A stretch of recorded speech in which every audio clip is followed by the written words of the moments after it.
Exactement, si tu Alors, pouvais redire. ouais. Donc, Euh, lancer l'enregistrement. Attends, je mets le son un peu plus fort. Voilà. Alors, la première question, c'était, est-ce qu'avant la séparation, vous avez éprouvé des changements d'humeur, montagne russe, qui a fait fuir votre autre et provoqué cette séparation? Est-ce que tu veux commencer à répondre ou comment tu veux faire? Vas-y, vas-y, De quoi, de quoi? Je t'ai pas entendu. vas-y. Vas-y, Je te ok. laisse la première. Ok, là, c'est gentil, merci. Alors, donc avant la séparation, est-ce que vous avez éprouvé des changements d'humeur qui a fait fuir votre autre et provoqué la séparation?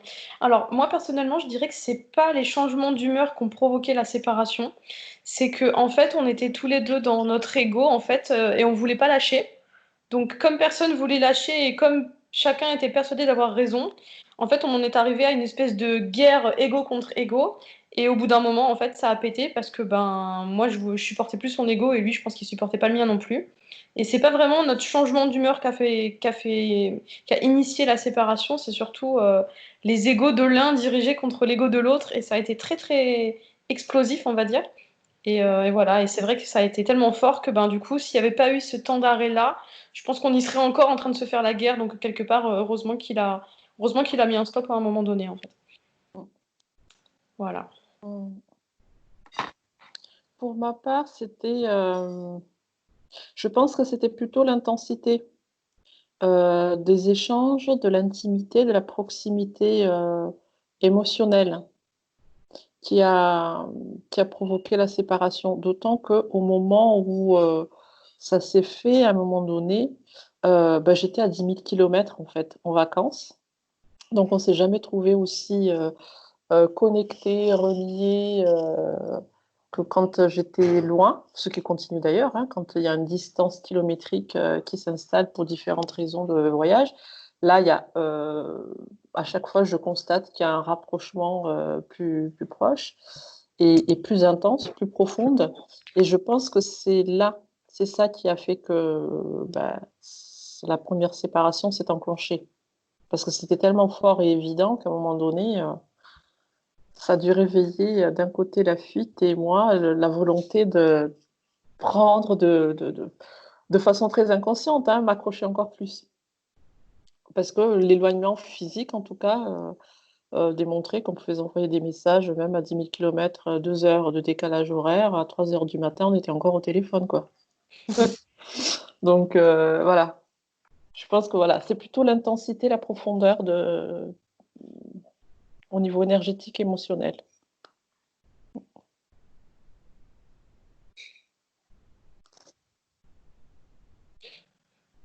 Du coup, est-ce que quelqu'un veut rajouter un peu son expérience ou est-ce que j'enchaîne les questions Pas, Bah, pas, for- pas sur cette question-là pour ma part. D'accord? ouais, moi, j'ai pas eu non plus de changement d'humeur particulier juste avant la séparation, et c'est surtout pas ça qui a provoqué la séparation, de toute façon. D'accord. Est-ce que tu veux détailler ou Bah, moi, ce qui était notable parce qu'on a eu quand même beaucoup de relations à distance, on se voyait quand même de temps en temps, mais sinon, à distance, c'est généralement quand on discutait des blessures et tout ça, c'était que je l'agaçais, D'accord, dans le sens où je mettais le doigt sur certains problèmes et tout, quoi. d'accord. Après, là, ce qui a provoqué plus la séparation, c'est que on a 20 ans d'écart et que sa peur du rejet a pris le dessus d'une certaine manière, quoi. D'accord. Mais effectivement, comme tu disais, ouais, ça reste une bataille d'ego et c'est ça qui provoque la rupture. C'est ça. Bah, ça, il y a l'ego et puis il y a aussi l'effet miroir parce que du coup, c'est vrai que l'un et l'autre, les jumeaux, ils sont faits pour ça. En fait, c'est leur rôle, mais c'est comme s'ils se tendent le miroir pour se regarder et du coup, c'est comme tu disais, l'autre, il vient pile poil appuyer là où ça fait mal en fait. Et ça fait Mm. tellement mal en fait, on en tient rigueur à l'autre alors qu'il n'est pas responsable en fait. Mais ça, moi, j'ai mis vachement de temps à comprendre que c'était pas lui le responsable de mes blessures. Ça, j'ai mis beaucoup, beaucoup de temps à comprendre ça. Alors, je vous laisse continuer. J'essaie juste de recopier parce qu'il y en a quelques-uns dans le groupe qui n'arrivent pas à se connecter. Ah, sur Skype. Donc, je recopie juste le lien D'accord. de la réunion. Donc, je vous laisse poursuivre. Ne vous inquiétez pas pour moi. Ok. Après, si, pour ma part, la bataille d'ego, ça a été pas lors de la première séparation, mais lors de la deuxième, qui est beaucoup plus récente. La bataille d'ego a été beaucoup plus importante parce que savoir réussir à partager quelles sont les peurs à ce moment-là, justement avec l'effet miroir, quelles sont les peurs de l'un et de l'autre, est-ce que ce que le nôtre nous renvoie, c'est nous, ou est-ce que c'est lui qui sera, enfin, je sais pas si c'est assez clair, mais réussir à faire la part des choses de ce qui appartient à chacun, à ce moment-là, c'est assez compliqué. Et ça ne me l'avait pas fait lors de la première séparation. Par contre, lors de la deuxième séparation, qui est beaucoup plus récente, ça a été beaucoup plus compliqué, cette partie-là. Ouais. D'accord. Parce que, par exemple, sur une chose en particulier sur laquelle j'avais fait beaucoup de travail et que je pensais avoir réglé, c'était surtout sur la dépendance affective, en fait, dans laquelle j'étais clairement lors de la relation qu'on a eue au tout départ, et même un petit peu après, sur laquelle j'avais fait énormément de travail. Et en fait, juste avant la deuxième séparation, et encore aujourd'hui, elle continue à en parler de cette dépendance affective. Et plus j'avance, plus je me rends compte que même si je suis pas au bout, j'ai fait énormément de travail là-dessus. Et donc, j'arrive pas à être sûr que ce qu'elle me renvoie m'appartient, ou si c'est elle-même qui est d'une certaine partie dans cette dépendance affective, en recherchant, en voulant garder cette amitié, en voulant. Donc voilà, du coup ça peut créer des variations d'humeur lorsque l'ego rentre en jeu, et c'est exactement ce qui s'est passé le mois dernier en fait. Après, je pense qu'il y a certaines blessures. Enfin, j'entends souvent, on dit, il y en a un qui a la blessure de rejet, un qui a la blessure d'abandon. Moi, dans mon cas, je trouve que c'était un petit peu les deux. On avait un petit peu les mêmes blessures. Et c'était pas vraiment l'un et l'autre, c'était vraiment les deux qui avaient chacun ces deux blessures-là. Donc, je pense que des fois, tout ce qu'on lit, c'est peut-être pas forcément la réalité. Je trouve que c'est pas aussi tranchant. Je pense qu'on les a toutes, Oui. les 5 primordiales en tout cas, Oui. et qu'il Oui, y en a d'accord. 2 ou 3 qui sont bien plus marquées, voire une qui est vraiment très marquée pour pouvoir faire cette distinction C'est ça. qui permet de se retrouver au début. Mais force, avec mon expérience, j'ai vu que je les avais toutes en fait. Moi aussi, ouais. Mais Mais que moi j'en ai 3 principales, dont une vraiment sur le podium, quoi. Mais est-ce que d'une certaine manière, elles ne sont pas toutes interconnectées? Et justement, la principale ferait écho sur en partie les 4 autres, d'une certaine manière. Je pense que oui. Je pense. Oui, moi aussi, je trouve. Que des fois, même derrière une première blessure, cache une autre. C'est ça. Pour l'avoir, pour avoir identifié certaines avec des situations, des événements qui m'ont été présentés. Oui. Au début, c'est comme si c'est toujours pareil, hein, la première couche face à une situation. Et puis, tu as une première blessure, mais en fait, tu as une autre. Hein. Ce n'est pas vraiment qu'une seule. C'est ça. Puisqu'il y a tellement de choses qui peuvent se passer en toi au moment où tu vis cette expérience blessante. On ne maîtrise pas. On n'a pas conscience de tout le phénomène psycho-émotionnel qui se passe à ce moment-là. Donc, je pense qu'effectivement, il y a une première coupe, mais il y en a d'autres en dessous. C'est comme hier quand on parlait de l'oignon, en fait, je rejoins un peu ton avis. C'est qu'il y a certaines blessures, au départ, tu penses que tu les as travaillées.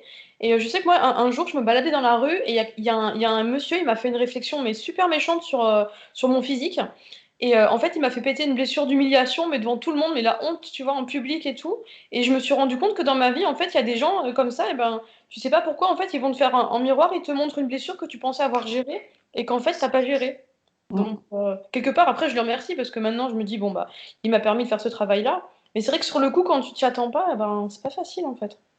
Mais il y en a d'autres qui nous rejoignent là. Bonjour. Salut, c'est Fanny. Fanny, Citla, c'est ça? Oui, Oh, elle est génial. géniale. Bon, Oh, c'est cool. ouais. 2 secondes, je vais récupérer de quoi brancher l'ordi, sinon on n'a plus l'enregistrement. Ah oui, ça serait dommage. Mais c'est vrai que ouais, ces blessures, enfin, je m'attendais pas à autant de travail quand j'ai commencé le parcours. Honnêtement, je m'attendais pas. Je pensais que j'étais quelqu'un qui allait très bien et je voyais pas les blessures et je voyais pas le travail qu'il y avait à faire en fait. Je sais pas si vous, ça a été pareil. Je pense que c'est le cas pour beaucoup, oui. Ouais. Moi, je suis encore là-dedans, hein. J'arrive pas à définir où je dois encore travailler. Bah justement, sois attentif parce que des fois, tu vois, genre dans la rue, quand tu te balades ou quoi, il y en a un, il va te faire une sale remarque bien pourrie et tu vas te rendre compte que tu as un truc en toi qui te fait mal. Et en fait, ils vont te la mettre en miroir sur ta route, en fait, comme ça. Ça peut être ton jumeau, mais ça peut être ton entourage ou des gens que tu connais pas. Ou... Bon, là, en ce moment, c'est un peu en stand-by, hein, pour croiser des gens dans la rue. Ah ouais.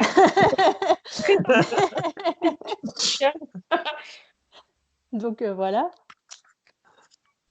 Ouais, mais il y a des signes de l'univers de toute façon qui sont, même si tu es confiné chez toi, il y a toujours quelque chose qui peut te blesser, entre guillemets, ou enfin titiller ces blessures-là, justement. Ouais. Ça peut être une musique, ça peut être un film, ça peut être le cri d'un oiseau, ça peut être plein de choses. Après, faut réussir à savoir s'écouter et chercher après ouais, effectivement, pourquoi ça me blesse, pourquoi ça me gêne, pourquoi. De toute manière, effectivement, dès que l'ego entre en jeu et dès qu'on se sent blessé, effectivement, ça nous relie à nos blessures originelles. Donc à partir de là, il faut faire le lien. Ce n'est pas toujours facile.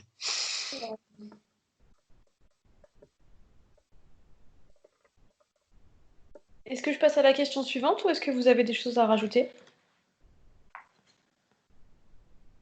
Bon, pour moi. C'est bon? Non, Tout le monde est OK? Allez. Alors, Oui. la deuxième question, c'était: avez-vous ressenti de la jalousie ou de la déception inexpliquée? Alors moi, pour ma part, la jalousie, bah non, parce qu'en fait, on est célibataires tous les deux, donc il y a pas de souci.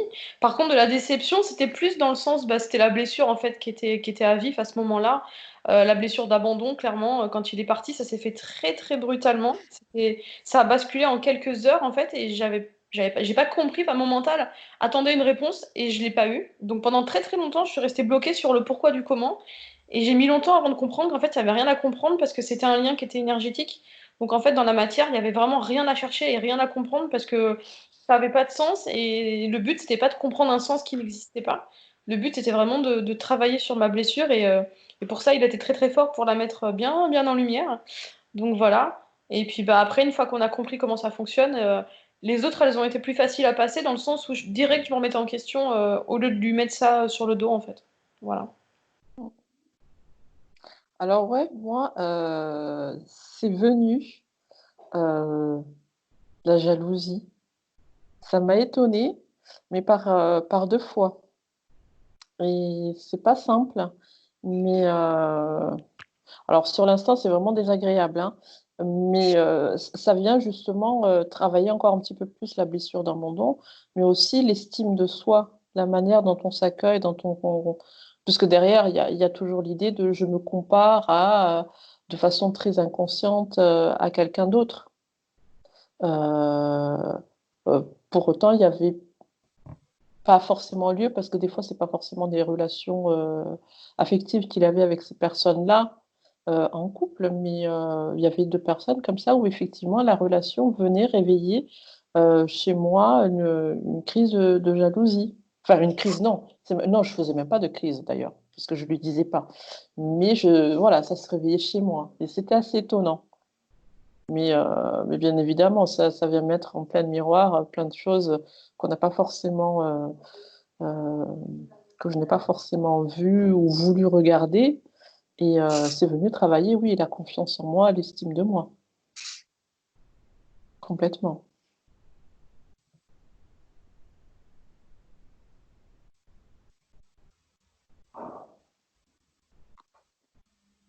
Et j'ai envie de revenir là-dessus parce que je vois souvent enfin, de plus en plus, on parle de la tierce. J'aime pas cette Alors expression. oui, mais tout le monde finalement dans notre entourage comme dans l'entourage de notre jumeau est une tierce, peu importe. Mais bon, je comprends par là que, c'est la personne, qui a les faveurs, heu, l'attention, qui partage même la vie pour certains de son jumeau et que du coup ça réveille, un certain degré de jalousie. Et on dit souvent, que, cette personne finalement, même si c'est dans le cadre du travail aussi d'ailleurs, hein, est là pour faire travailler le jumeau. Mais moi, je dis que non, il n'y a pas que le jumeau. Parce que justement, le rapport, la relation que tu as, la manière dont tu le regardes, ça vient forcément réveiller des choses chez toi. Et c'est toujours pareil, à différentes couches. Moi, je l'ai vu dans mon expérience. Donc finalement, dans un certain côté, c'est aussi un allié de travail pour toi. Qu'est cette personne tierce qui existe dans la vie de ton jumeau qui accapare? Mais même l'énergie tierce, ça peut être un enfant qui t'accapare énormément parce qu'il y a des problèmes, il y a une situation relationnelle, fusionnelle, exclusive, ou une situation de maladie, ou je ne sais quoi d'autre. Mais du coup, ce qui est important à regarder dans ce cas-là, pour moi, c'est de vraiment pas juste regarder, oui, il ou elle fait mal à mon jumeau, elle n'est pas bien, enfin, toutes ces choses-là. Mais finalement, qu'est-ce que ça renvoie chez toi? Qu'est-ce que ça vient réveiller? Qu'est-ce que cette personne, de façon indirecte, par le biais de ton jumeau, de ta jumelle, vient réveiller chez toi? Donc oui, c'est sûr, c'est désagréable, hein, ça je l'entends. Mais je pense que quelque part, cette personne a aussi comme on a des alliés dans le sens qui vont travailler dans la réunion des deux, il y a aussi, je pense, des alliés, mais avec une face moins glorieuse, qui sont là pour nous faire travailler sur ces choses qu'on a à travailler et qui relèvent d'un contrat d'un contrat avant l'incarnation, de je ne sais quoi d'autre, hein, mais si ça fait travailler le jumeau, c'est forcément qu'il y a quelque chose à travailler chez toi aussi. Bien sûr. C'est vrai qu'il y a Bah, beaucoup. surtout le... ah, pardon. Vas-y. Non, surtout le fait d'être blessé par ça, effectivement, cette jalousie, ça révèle une blessure. Donc le fait d'être blessé par ça, c'est qu'il y a quelque chose à travailler, quoi qu'il en soit. Tout à fait. Mm. C'est vrai qu'il y a beaucoup de personnes, même sur le groupe, qui sont directement dans le jugement vis-à-vis de la tierce, entre guillemets. Et du coup, à partir du moment où tu juges les autres, ça veut dire que tu te positionnes en étant supérieur à l'autre. Et dans ce travail, je pense qu'on est tous là pour être en unité, en fait. Donc on n'est pas là pour être plus ou moins bien, on est là pour être tous au même niveau. Et c'est vrai que bah, du coup, à partir du moment où les personnes qui disent la tierce, elle est comme ci, elle est comme ça, et tu portes un jugement, déjà, t'es qui pour juger? Et c'est vrai que ça me dérange un peu déjà rien que la tierce, parce que c'est pas très humanisant et pas très bienveillant comme terme en fait. Et j'avoue, j'ai un peu de mal avec ce terme-là en fait. Je trouve que c'est pas très très correct pour les gens. Je suis d'accord avec toi.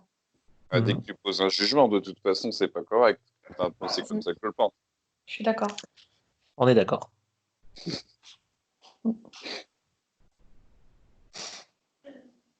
Question suivante. Alors, question suivante. Est-ce que vous avez douté de la réunion, des retrouvailles, ou bien avez-vous été toujours convaincu au plus profond de vous que vous vous retrouveriez? Euh, alors, les moments de doute, moi personnellement, j'en ai eu pas mal, hein, on va pas se leurrer. Parce qu'il y a des moments où tu es tellement dans ton ego et dans ta blessure que tu te dis, mais en fait, ça marchera jamais, c'est pas vrai et tout. Et puis, comme on disait aussi un peu hier, il y a beaucoup de personnes, quand tu écoutes tes amis qui comprennent pas la relation et qui vont venir te rajouter des trucs du style, de toute façon, il se fout de ta gueule, c'est un pervers, machin et tout. Bah, quand tu écoutes ces gens-là, forcément, au bout d'un moment, bah oui, tu doutes. Mais après, quand tu commences à être vraiment dans la foi et d'avoir confiance dans ton histoire, et quand l'univers te met plein de signes sur ta route à tel point que tu n'arrives plus à douter, là, tu arrives à un espèce d'état où tu es complètement détaché et que tu as vraiment confiance et tu te poses même plus de questions, en fait. Ouais. Alors moi, dans mon cas, il m'a été annoncé pratiquement 4 ans avant. Donc, quelque part, il y avait une foi, une évidence, et même j'ai senti l'évidence à un moment donné, au début, ouais, au début de notre rencontre.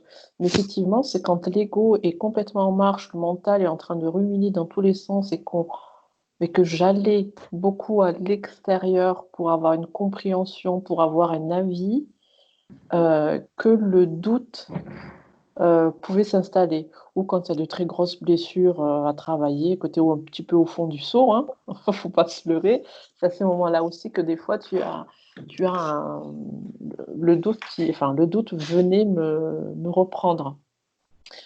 Mais je pense que c'est quelque chose de normal. Parce que c'est en regardant le doute et en travaillant sur le doute qu'on va aussi travailler la foi. Tout à fait. Et c'est pas quelque chose qui se fait du jour au lendemain d'un claquement de doigts, à mon sens. Donc c'est toujours en voyant l'autre côté, en expérimentant, pardon, le côté le moins agréable, le moins confortable, pour ne pas dire le plus mauvais, qu'on voit l'autre face, justement. Donc doute et foi, doute, confiance vont ensemble, à mon avis, pour moi. Effectivement, à un moment donné, quand on finit par lâcher prise, ne plus se demander si et quand, à un moment donné, enfin, voilà, la foi, elle est complètement là. Et puis même à la limite, quand est-ce que ça vient, ça ne m'appartient plus, quoi. J'ai fait tout ce que j'ai eu à faire, tout ce que mon ego avait besoin de faire. Et du coup, une fois qu'on arrive à un certain détachement, un certain lâcher prise, le doute s'estompe de plus en plus. Je pense même que quand il y a réunion, ou même dans des phases de retrouvailles, de trait d'union, où tu vois, ah ouais, là, elle revient, et puis hop, ça nous on recule, les doutes reviennent toujours un petit peu, je pense. Confirme. Voilà, donc je pense qu'après, c'est en termes de en combien de temps est-ce que tu viens te recentrer en toi, renouer avec la foi, taper ta sérénité intérieure, qui va primer sur l'impact du doute. Voilà. Mais je pense que ça existe toujours. On est sur Terre, on est là pour expérimenter dans un sens la dualité, pas dans le sens mauvais du terme non plus, mais les deux versants toujours, quoi. Le jour, la nuit, le noir, le blanc, la lumière, l'ombre. Ça va ensemble. C'est un couple quelque part. Et Donc, ça, pendant longtemps, je sais pas si vous, ça vous l'a fait, mais moi, c'est la part d'ombre et la part de lumière, en fait, elles étaient vraiment en affrontement. Il y a qu'à partir du moment où tu acceptes tes propres parts d'ombre et les parts d'ombre de l'autre, que tu arrives à rentrer dans une espèce de foi et de lâcher prise, parce que tant que tu es en colère et que tu luttes contre ça, tu es encore dans la bataille d'ego, en fait. Et c'est super important, justement, d'accepter toi-même tes propres parts d'ombre, parce qu'on en a tous, et aussi d'accepter l'autre comme il est, et de pas l'idéaliser en disant, bah voilà, je vais accepter que ses parts de lumière, et puis ses parts d'ombre, je veux pas les voir, non. Parce que ça fait tout, comme tu dis, c'est un être entier. En fait, il a les deux parties en lui aussi.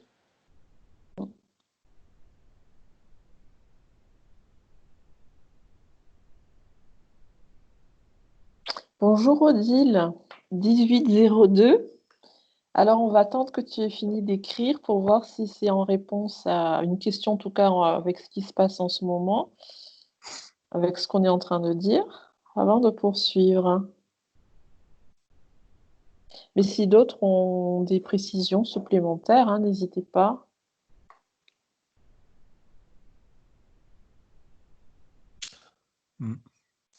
Bah, très rapidement, effectivement, par rapport au doute, bien sûr que le doute revient de temps en temps. Pour reparler un petit peu de mon expérience personnelle, en fait, on était parti pour passer le confinement ensemble. Et au bout d'une semaine, je suis parti. Ah oui.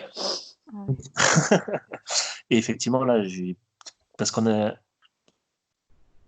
comment dire, avant le confinement, on est parti en voyage ensemble. Encore une fois, c'était des retrouvailles, hein, parce que la première réunion, enfin la première relation et la séparation qui a suivi date un petit peu. On est même parti un petit peu en voyage ensemble. On est revenu, on s'est dit on va faire le confinement ensemble. Ça allait bien. C'est là qu'elle m'a, comme j'ai dit hier, qu'elle m'a dit qu'on était dans un parcours de flammes jumelles, chose à laquelle je m'attendais absolument pas, puisque moi je le savais depuis longtemps, hein.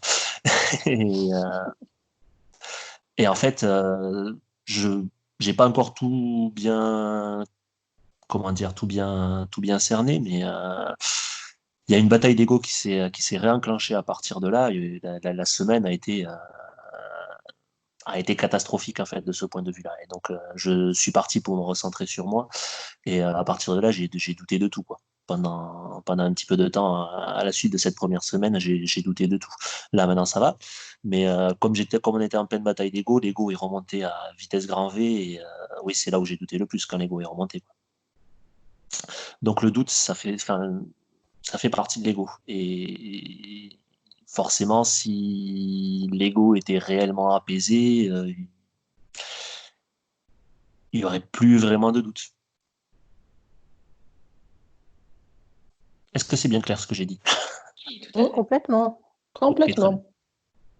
Du coup, on a une question de Aude, en fait. Enfin, c'est pas vraiment une question, mais elle nous dit bonjour, moi j'ai un gros souci, je vois tous les signes, sauf qu'hier j'ai discuté avec mon autre et elle n'a plus de sentiments et qu'elle aime une autre et je ne suis pas bien. Voici ce que je n'arrête pas de voir, le chiffre 11, le chiffre 16. Il y a beaucoup de dates, ok. Les initiales sur les plaques d'immatriculation. Alors, moi, pour mon avis perso, ça, c'est des raisonnements qui sont de l'ordre du mental. Pour moi, je pense que tout ce qui est les plaques d'immatriculation et tout, c'est. Moi, pour moi, je ne le prends pas comme une synchronicité. Parce qu'à partir du moment où on est dans le calcul, de réfléchir, de machin, on n'est pas dans le cœur, on est plutôt dans le mental. Après, je pense que le plus important quand visiblement, il y a quelque chose qui est souffrant, c'est pas trop de chercher à comprendre pourquoi la raison et pourquoi ça a lieu. Je pense que le plus important, c'est pourquoi toi tu souffres et à quoi ça te ramène dans ton histoire personnelle, dans tes blessures ou dans ton enfance ou dans ton passé. Ou... Je pense que si ta flamme jumelle, elle est en train de venir taper à un endroit, c'est peut-être qu'elle est en train de réveiller quelque chose chez toi. Et au lieu de peut-être de chercher à comprendre ce qui se passe chez elle, je pense que le plus important, c'est que tu cherches à comprendre ce qui se passe chez toi. Tout à fait. Et je reviens, je ne sais pas si tu étais là sur la question de la jalousie et de ce qu'on appelle, de ce que certains appellent la tierce dans l'entourage de son jumeau, de sa jumelle. Mais en plus d'aller regarder ce qu'effectivement ton jumeau vient réveiller en toi comme blessure, comme souffrance, c'est aussi de profiter de ce que cette autre personne qui existe dans l'entourage, dans la vie affective et amoureuse de ton jumeau, qu'est-ce que ça vient réveiller chez toi? Qu'est-ce que cette personne vient réveiller chez toi? Mais en ayant toujours le regard centré sur toi. Comme si, oui, ce sont des panneaux d'indication. Voilà, moi je suis là, voilà ce que je te réveille, voilà ce que je réveille en toi et qu'est-ce que ça vient bousculer, réveiller, qui demande à être guéri et transmuté. C'est plus comme ça à chaque fois qu'il faudrait regarder toute situation qui cause une blessure, en fait. Et tant qu'on revient sur soi, on avance, en fait. Je suis d'accord avec toi, Tiana, parce que tant qu'on va regarder ce qui se passe chez l'autre, on n'est pas dans un questionnement personnel, on se remet pas tellement en question, parce qu'on se contente juste de dire que la faute, elle est sur l'autre. Et on oublie qu'en fait, on a tous notre partie, notre part de responsabilité là-dedans. Et je pense que c'est important justement d'affronter cette part de responsabilité-là et de pas la fuir. Parce que trouver des excuses à l'extérieur, c'est une chose. Mais l'extérieur, c'est que ton miroir et c'est la vraie responsable et la seule qui peut agir à ce niveau-là, en fait, c'est toi et c'est pas l'extérieur, en fait. Mm. Et si on en revient au confinement et à tout ce qu'on vit en ce moment, en fait, tout ce cheminement-là, c'est, je trouve, un beau préparatif à la manière dont on vit les choses actuellement. C'est vrai. C'est-à-dire que à partir de toutes les informations qu'on reçoit, des plus positifs ou plus négatifs, de ce qui peut paraître complotiste comme autre, vraiment de tout. Si on regarde tout, et chacun peut avoir sa position et son opinion sur ce qui se passe en ce moment avec ce confinement, le Covid et tout ça, c'est pour moi l'idée, pour nous en tant que flamme jumelle, quand on est réellement flamme jumelle, c'est de se dire, voilà tout ce qui se passe, ok, et moi, où est-ce que j'en suis? Qu'est-ce que je fais de tout ça? Où est-ce que je vais agir? Où est-ce que je vais poser mes actes finalement pour avancer, participer finalement à vivre dans un monde bien meilleur que ce qui nous avait été proposé jusqu'alors. Donc, l'idée finalement, c'est déjà commencer petit à petit, enfin, petit à petit sur soi, à partir de cette relation, à venir agir à partir de là où on en est, au regard de tout ce qui se passe à l'extérieur de nous. Alors, il y a Aude qui Ça, répond je me suis fait comprendre, mais à réveiller en moi la trahison, l'abandon, le rejet Et concernant la personne avec qui elle est, c'est de la haine, de la jalousie. J'ai cru que j'avais fait une belle avancée sur ces blessures, sauf que non, et je ne supporte plus cette distance, cette situation avec elle.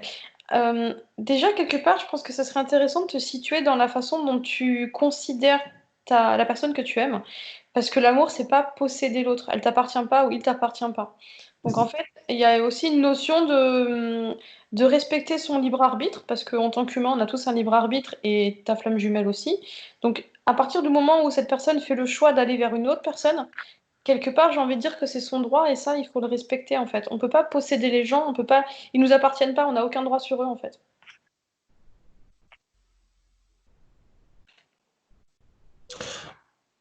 Et puis simplement faire une belle avancée, c'est fort possible, mais ça ne veut pas dire arriver au bout. Donc si ça a réveillé encore ces blessures-là, c'est que malgré la belle avancée qui est certainement là, hein, c'est t'es pas encore au bout malgré tout. Et ça me fait profiter de dire, quand on dit souvent, je suis en fin de parcours, je l'ai reprécisé à un moment donné dans un post à une personne, c'est fin du parcours de la séparation. Tant qu'on est sur cette terre incarnée avec nos identités actuelles, le parcours, il n'est pas fini. Et qui nous dit qu'après, voilà. Donc, faut juste se dire que on est sur un chemin. Alors, je veux dire, au lieu de dire contrat à durée indéterminée, c'est chemin à durée indéterminée. Voilà. C'est ça. Et c'est le chemin, le but, comme diraient les bouddhistes. Même si l'aspiration est effectivement à la réunion, à la fusion et tout ça, bon, quelque part, c'est bien, ça nous donne l'eau à la bouche pour pouvoir nous motiver à avancer aussi, à faire un certain travail, je pense. Mais c'est principalement le chemin qui est le but au final. Donc, attention aussi en se disant, oui, j'ai fait une belle avancée. Combien de fois est-ce que je me suis dit, ah, ça y est, c'est bon, c'est fini, je vais y arriver. Et bam, Et derrière, une belle bam. claque qui est arrivée derrière.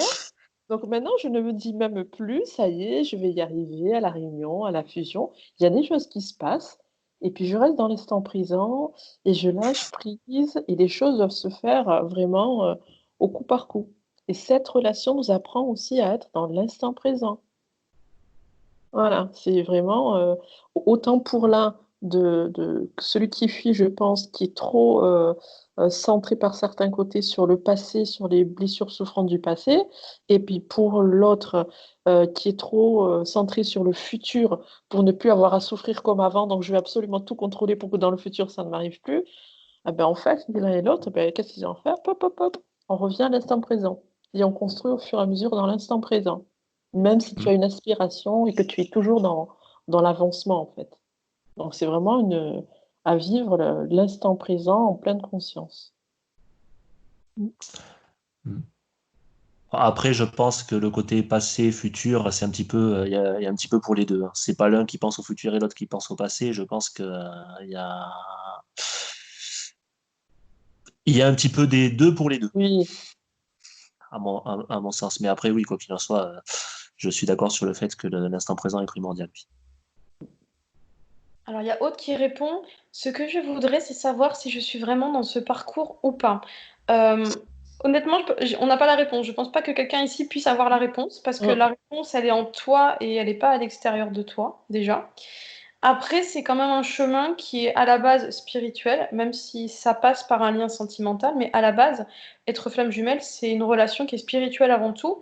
Et le but, c'est pas tant de te mettre en couple avec la personne, le but, c'est d'avancer vers ta propre évolution spirituelle, ta propre ascension spirituelle.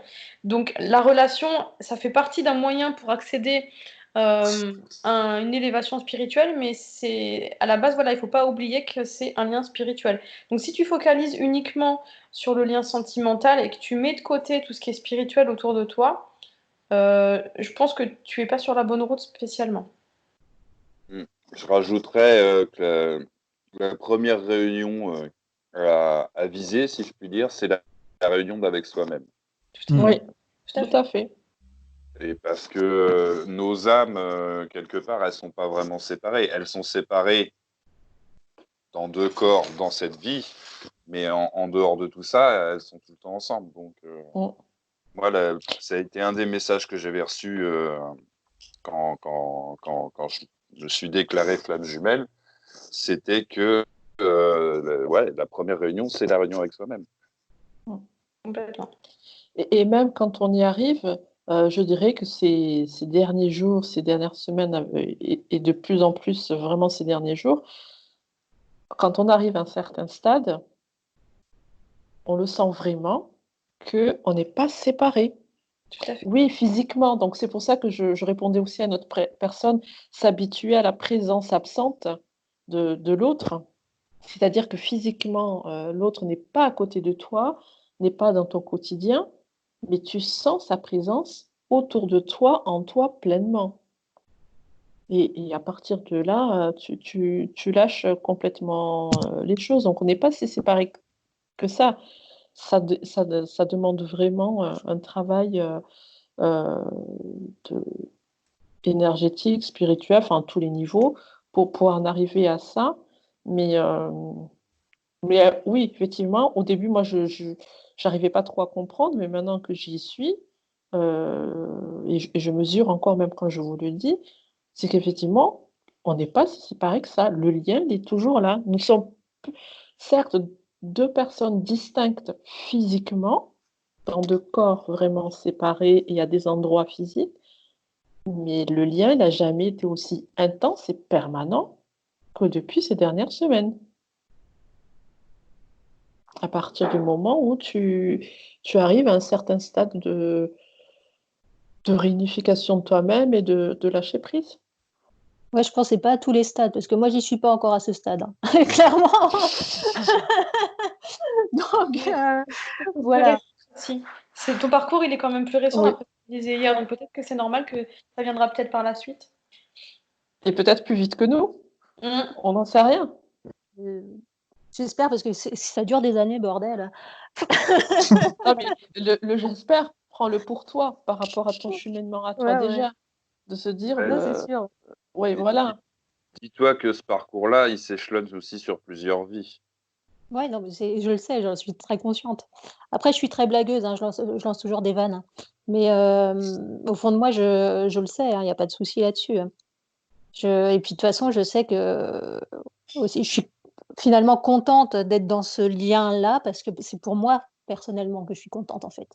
Parce qu'on me donne la possibilité d'évoluer, justement. Complètement. C'est pas parce que après, je pense, je sais pas si c'est pareil pour vous, mais j'ai l'impression qu'il y a beaucoup de gens qui fantasment ce lien dans l'espoir de retrouver l'autre, en fait. C'est ça. Ah ben oui, Et oui, je pense. ils se rendent pas compte qu'en fait, c'est un parcours, comme je disais hier, moi, avant d'être dans ce truc, j'y connaissais rien, je savais même pas que ça existait. Donc, voilà, mais ils se rendent pas compte que c'est un parcours, putain, c'est difficile, quoi. Merde, Moi, je ne le souhaiterais même pas mon pire ennemi. c'est ça, ouais. Si pire ennemi devait exister, tu vois, non, parce que ça vient vraiment bousculer jusque dans des profondeurs jamais. Ah, si on me l'avait dit avant, je dis non, non, non, hein, reprenez Et ça. si j'avais Non, su, j'aurais non, non, prévenu. C'est ça, ouais. voilà. Parce que, Donc, tu vois. Il y a Aude qui dit qu'elle va devoir se déconnecter parce qu'elle reprend le travail. Et donc, bonne fin de journée ok, aussi. Bonne fin de bonne journée. fin de journée à toi. À Bon bientôt. courage. Ah, Une Est-ce que question? j'enchaîne sur une question? Alors, attends, où est-ce qu'on en était? Avez-vous des rêves, des visions, etc., où le thème de jumeaux revient? Alors, si c'est juste le thème de la gémellité en général, personnellement, non. Parce qu'en plus, moi, je suis déjà dans une incarnation de jumelle avec ma sœur, donc ou alors c'est que j'ai pas fait attention, mais pas spécialement. Par contre, les rêves de l'autre, oui, ça arrive de temps en temps, mais en général, il y a pas vraiment de lien avec ma vie actuelle. Je pense pas qu'ils viennent réveiller des blessures par rêve, mais par contre, peut-être, il y a peut-être des fois où c'est juste un peu comme un petit coucou, comme ça, c'est voilà, un petit coucou par rêve, mais il y a rien de spécifique, et c'est pas pour autant que ça vient dire quelque chose. Enfin, il n'y a pas de message particulier, en tout cas pour ma part. Ben, moi, déjà, il m'a été annoncé en rêve. Donc, voilà, ça, c'est une chose. Effectivement, de temps en temps, il m'est arrivé de le retrouver en rêve. On est dimanche après-midi, pas de boogie-woogie avant la prière du soir, donc je n'en dirai pas plus de ce qui se passe des fois dans ces rêves, mais vous l'aurez deviné. Ou des fois, effectivement, ce sont des situations où je suis informée en fait de l'étape où il en est. Ce qui me fait dire aussi que, effectivement, on dit souvent que c'est d'abord, allez, on va prendre ces termes de chaser et de runner parce que ça éclaircit un petit peu la conversation pour les uns et les autres, que c'est le chaser qui doit commencer le travail et que le runner, il est complètement enfermé dans sa posture, en tout cas de recul, il ne fait rien avant euh, que la chaser ou le chaser ait fini son travail. Et moi, je dirais que non. C'est, je pense, par étapes. On fait un travail, chacun à notre niveau, et puis même dès la rencontre, je pense, hein, même Et si c'est de avant, façon inconsciente, voilà, Et avant, et même avant, puisqu'il y a un préparatif. Moi, je sais que de notre côté, à tous les deux, il y a eu un besoin, une recherche spirituelle, des pratiques de différentes activités, hein, que ce soit loisirs ou professionnels. On a vraiment le souci d'intégrer une philosophie, pour ne pas dire religion, par exemple, qui est le dharma, dans notre mode de façon de faire, enfin différentes choses comme ça. Et c'est là où on s'est déjà retrouvés. Et donc, on a déjà commencé un certain travail. Donc, je ne pense pas que on travaille l'un après l'autre, mais dans ses rêves, en tout cas, ça m'informait de où est-ce qu'il en était dans l'étape, quand moi, je n'avais pas de nouvelles de sa part. Voire même quand on échange, il ne me dit pas où est-ce qu'il en est dans son travail, hein. Moi, je lui dis où est-ce que j'en suis, mais lui, il ne dit pas forcément de vive voix, sauf ça fait 1 an et demi que, voilà, il le verbalise. Mais avant, il ne le verbalisait jamais. Et c'était toujours par les rêves que je le savais.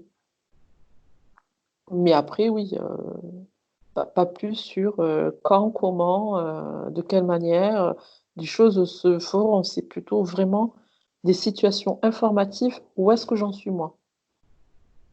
Après, c'est drôle parce que pendant un certain temps, j'en ai fait même une playlist. Tous les matins au réveil, en parlant des messages et des synchronicités, tous les matins, j'étais réveillée par une chanson. Voilà. Dès que je commençais à être réveillée, à avoir une conscience, c'était plutôt même la chanson, elle était déjà là avec une phrase bien spécifique ou un couplet spécifique de la chanson. Et j'en ai une centaine comme ça. Ça Donc, m'est arrivé j'en ai aussi. fait une playlist, hein, et ça m'a aidé parce que, effectivement, quand je suis allée voir à chaque fois les paroles, ah, ben tiens, c'est venu réveiller quelque chose, il y a quelque chose à travailler. Voilà. Est-ce que c'était là où il en était lui ou est-ce que c'était là où j'en étais moi? Puisque c'est âme commune finalement, quelque part. Je me dis que ça peut être aussi les deux, mais voilà. C'était une autre façon de tenir un journal aussi, mais voilà. Il y avait aussi des chansons à la fin de nuit. Il y a Chantal qui a rejoint la conversation. Donc, bonjour Chantal. Je sais pas si bonjour. elle nous entend ou je sais pas si elle nous entend en fait. Alors, c'est Nastica, c'est ça? Alors, je sais pas, moi je vois juste Chantal avait a rejoint la conversation. D'accord. Moi, je vois Nastica 100. Alors, Ah, peut-être, je sais pas. Ah, attendez, je reviens. Qu'est-ce qui se passe? ah,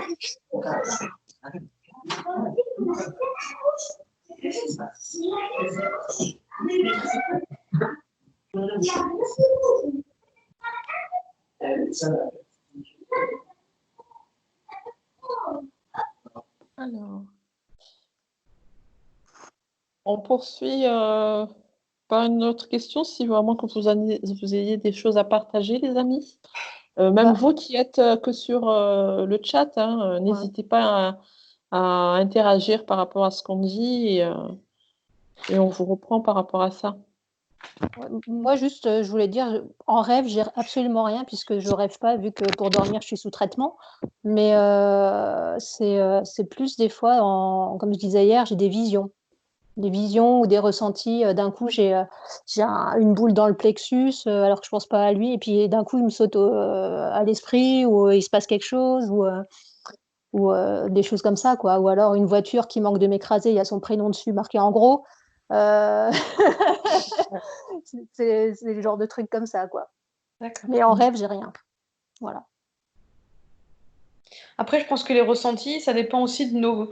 Chacun a son canal, entre guillemets, de ressenti. Il y en a, ça passe par les rêves, d'autres, ça passe par l'intuition, ou ça sera peut-être pas forcément pareil pour tout le monde. J'imagine qu'on a chacun notre moyen de communication un petit peu différent. Et après, voilà, je pense que ça passe par. Ah, il y a quelqu'un qui arrive. Bonjour, Alex. Bonjour.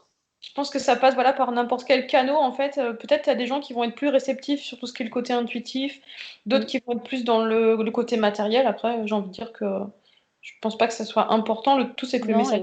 Mais l'essentiel, c'est que ça passe. voilà. Voilà. Alors, il y a Alexandra qui est en train de nous écrire.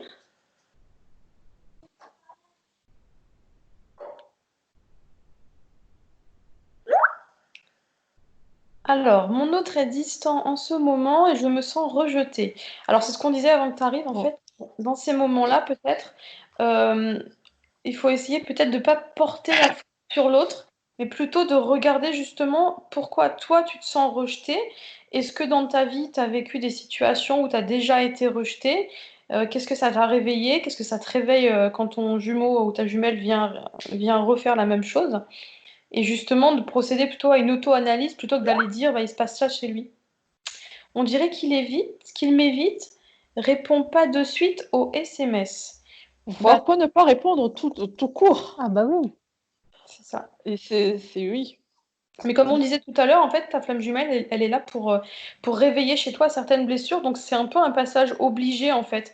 Il ne faut pas s'en offusquer parce que ça fait partie du parcours. Et le plus important, c'est de comprendre qu'est-ce qui vient mettre, quand il fait ça, ok, ça me fait quelque chose.